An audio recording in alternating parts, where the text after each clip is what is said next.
By the end of this video, you are going to learn how to scale your business from 30K a month to 100K a month. Here is my take on how to grow your business, what I do with my businesses, with my companies, with my portfolio that will help you do the same in your business.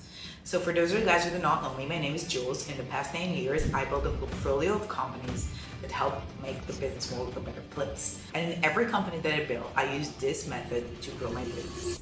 So the most important thing is to understand that we have 5 ways that affect our ability to scale. And the first thing that affects our ability to scale is our gap in offer. A good offer could burn down a service, and a good offer could make you just the most profitable person, the most happy person. People will just line up for the offer. Every business that I build, I basically want to make sure that the offer is irresistible because I want to get as many people as possible. I don't build just one offer. I build a main offer, a retainer to make sure customer return, and I build downgrade. Most of our customers come for a 6 months plan, continue to last with us for the next 1 year long retainer, and if they are not happy or it's too much for them, they usually downgrade. But most of our customers, we hold a 95 returning customer rate, stay with us because our offer is a great offer. The second thing that we do is to provide service itself. And I'm talking here about how I make sure that I'm not the one who's providing the service itself. How I have a team that will do everything for me, will do the meetings for me. So making sure that you have a service that doesn't take any of your time is something that's very important. And again, if you want to do some of this stuff yourself, make sure it's by choice and not because you have to. The third thing that we need to take into accommodation is basically our operations. So here is everything that's not service related. It could be my personal assistant, it could be my sales team, it could be my marketing team. We want to make sure that our operations are inside the business itself are working great. And for the longest time, I had a problem with basically not finding the right operations for it. I would replace the sales manager, I would replace salespeople because salespeople are problematic apparently. For the longest time, I did not even realize that I had a problem with my sales operations, that I didn't know how to train them properly, that I didn't make sure that they have the best way to work together until I got a CEO that helped me improve the operations. So no, you are not supposed to know everything by yourself. You are supposed to learn how to improve your operations, but it is a big one. And you would not be able to work on your operations unless you provide this.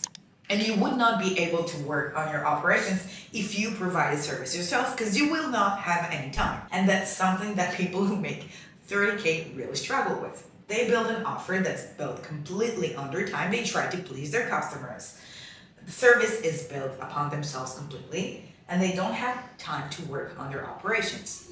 The fourth thing is your marketing. I make sure that every single year I build 5 new funnels to my business. Whether it's new landing pages, whether it's a new website, I just redo my website, whether it's lead magnets, whether it's webinars. I just want to make sure that my marketing is working, and we always have to be one step ahead of marketing and not make sure that we are just dragged behind marketing, because marketing could be problematic, could be just something that we really struggle with.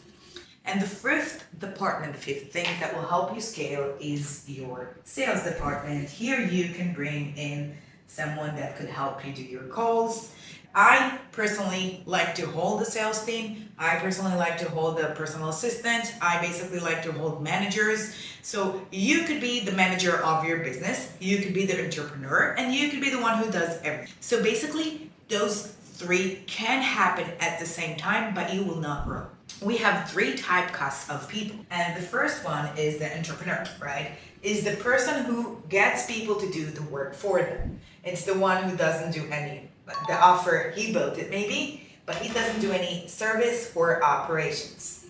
The second person that we have, and that's usually people who make 30K a month, is a manager, and basically that person manages. Even if they have a team, they maybe have one person to help them everything, but they micromanage their service and they do everything in the operations. So basically the operation doesn't work well, but their service is a bit of just like a work in progress. They might not do everything, but they do 80% of the work. And that's something that we want someone to do for us. So I personally bring in managers instead of me and CEOs instead of me. And the third person is an artist. And a lot of people are just brilliantly good at what they're doing. And we have a lot of artists. But artists are not managers, so they're not halfway to solve the problem. And they're not entrepreneurs who have solved the problem completely. They are just stuck doing the service completely. And they have built a cage. They have fixed operations in a weird sense to make sure that they do the service completely, which keeps them basically in a cage. I just talked to a person who is a super talent. He does shows for like families, for kids. He's like this most talented guy. He does balloons, like sort of like a magician. I don't know. He just gets them to do balloons, like incredible. And he was like, listen, Jules, I just do everything. I have automations on WhatsApp. People who want to just buy the product. The product is extremely expensive. The offer is a great offer. I am very unhappy with what I do. I just feel like I'm burnt out. I don't like this anymore. And I'm like, fuck yeah, you do everything at service. Like, you're the one who's performing, you're the artist, you do everything. And I was like, I feel like that's the only way that could work. And I was like, okay, I'm not gonna argue with you. What are you going to do about it? It's either you systemize a service or you build a whole other different funnel. You build a whole different offer, service, operations, marketing, and sales. And he's like, I am more okay with doing this, like a new business sort of, like a new offer, a new operations, a new service, than, not doing the service myself. And I was like, okay, you are going to work at 2 jobs at the same time. Are you okay with it? He was like, I'm okay with it. I will up the price at what I'm doing right now. And as the moment that this thing will start working, I'll be okay with it. And I was like, okay. So you are starting to move to a partly entrepreneur, a partly self-employed person. I'm okay with it. Make sure that you are burning yourself out when you do it all of the service. And it was like, I'm okay with it. I was like, as long as you're okay with paying the price. People who want to basically get out of the business and maybe build another one have to basically systemize everything. You cannot build an offer that's simply a bad offer, because you will always have a sales problem and a marketing problem, because no one will like to be your customers.